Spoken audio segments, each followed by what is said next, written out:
Thanks very much for joining us, Mr Cilliers. A pleasure having you here on the show.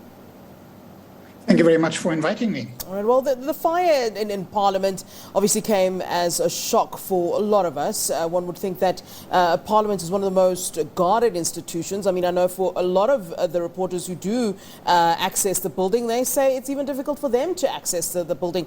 From a security point of view, how can you explain, or how do you see, in fact, what took place? Well, I think what we see in Parliament and also at the Constitutional Court is the culmination of years of neglect of building a capable and professional police and intelligence service. In the public domain, in the media, through reports such recently as the Zondo Commission, but also the Mufamadi Commission on Intelligence and daily media reports, we know about the extent of inefficiencies, cadre deployment, and challenges of management within the entire security establishment, from intelligence through police. It's only the judiciary to an extent which remains standing. That is the result of state capture. But we must be careful to immediately jump to conspiracy theories on this. If these are attacks or conspiracies and part of a broader network, it's unlikely that they are ignited by a homeless man or somebody that is then arrested, or somebody with a hammer who stands and is subsequently arrested by the police. We have problems within the intelligence and the security, police and defense and so on, no doubt, huge problems. But we also have manifold challenges with regard to poverty, homelessness and unemployment in South Africa. And we have a culture of a lack of accountability in the country, a lack of the rule of law and the application and holding people to account. And that example has, unfortunately, comes from political situation in South Africa. So in one sense, it's a kind of a perfect storm. But I just think we need to be a little bit careful about putting all of this together in one big, massive conspiracy. We have many problems, and the challenges and inefficiencies of the security agency is certainly one of them. And that needs to be fixed. Yeah, I mean, you talk about the issue of, security, and one automatically thinks manpower, one automatically thinks, men, security guards standing and guarding the building, for example. But I'm just really concerned about the fact that if we're looking at Parliament, for example, that there was no sort of loud alarm that went off if someone penetrated the building. The fact that at the slightest sign of a fire, where were the smoke detectors? And then we're looking at the Constitutional Court today. A man was able to come in with just a weapon and start to smash the windows. Was there no alarm? Was there no sort of... I mean, even if we're not looking at men in uniform and security in that perspective, but surely other backings to assist those particular men. What is going on? Well, in the case of Parliament, of course, what you have is you had an inquiry after the 2018 fire. The recommendations were not employed. So what you now have is a rush to find some guilty party, which certainly would be an official, not a politician, that can be held accountable to what has happened. And the same will happen with the Constitutional Court, where probably guards were not where they were supposed to do. I go back to the issue of basics and accountability.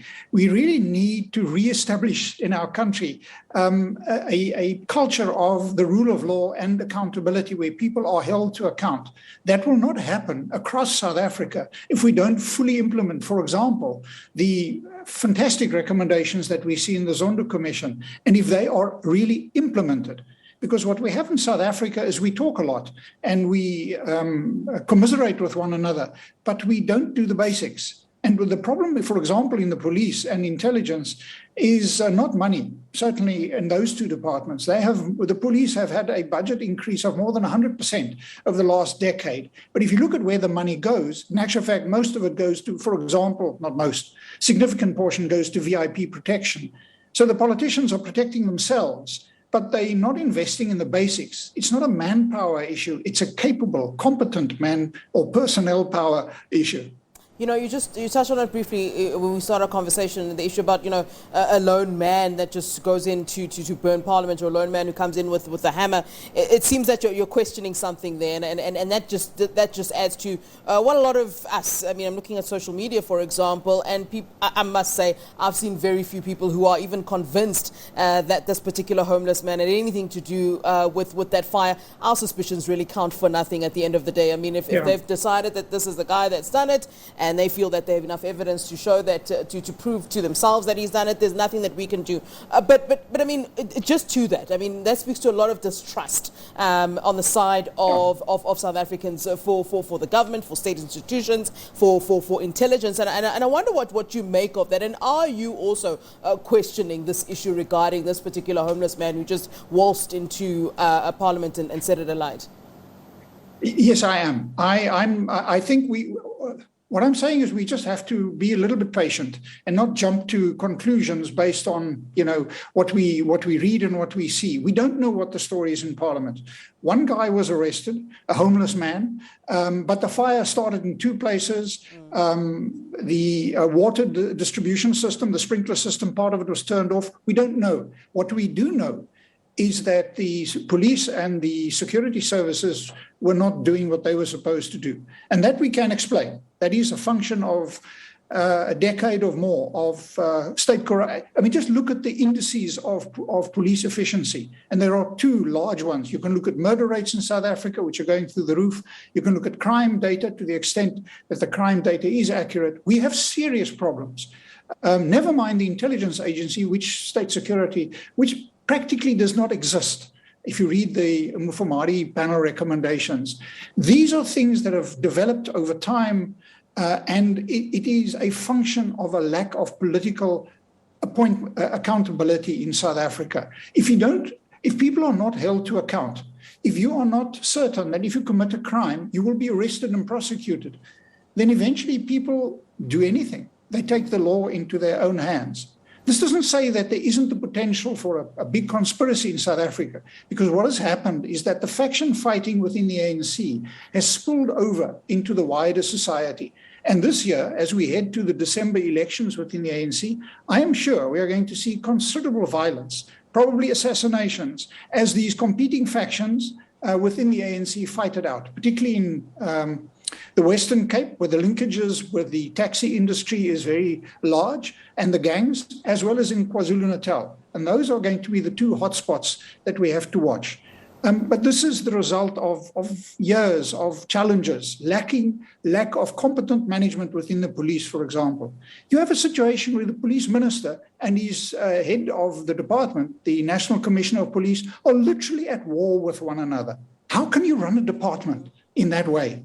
Yeah. And you threaten to suspend this person or appoint a competent national commissioner, or at least somebody that the Minister of Police can get on with, but nothing happens. You need to resolve these issues. Permanent appointments of competent people, getting back to the basics, and then some of these problems will resolve themselves if you reestablish the rule of law, but not all of them. I just want to wrap up our conversation by asking, I mean, should South Africans be, worried about these sort of incidents without, I hate this issue of fear mongering and paranoia, but maybe it's important to question if this is, leading to something bigger. We've had Parliament burnt down, for goodness sake. It can't really just end there. It can't end at some guy just walked in and burned Parliament and that's it. It just seems as though there's something brewing, excuse the pun, underneath the surface, and I wonder if you're seeing it that way, or we shouldn't really be paranoid about it all. I think we have to take a deep breath and calm down a little bit. Something may be brewing. It is true. We don't know. Millions of South African taxpayers' money have been misappropriated, largely through the intelligence community slush funds. But those taps have been turned off. And this is very important. We are not in 2017, where millions, if not hundreds of millions of taxpayers' money was reallocated within the intelligence, state security and police intelligence to fight former President Zuma's battle against President Ramaphosa. Those taps have been turned off. That's a huge victory for South Africa. Now we need to just step back and wait to get evidence. But while we are doing that, we need to fix the security agencies. We are, and this is not something fancy. This is the basics. Appoint permanent, competent people that come through the ranks to head them up. And that will solve many of our problems. But dealing with issues of unemployment and poverty, that's going to take a decade or so. Yeah. Dr. Jakkie Cilliers, we appreciate your time here on SABC News. Thanks very much for your input, as always.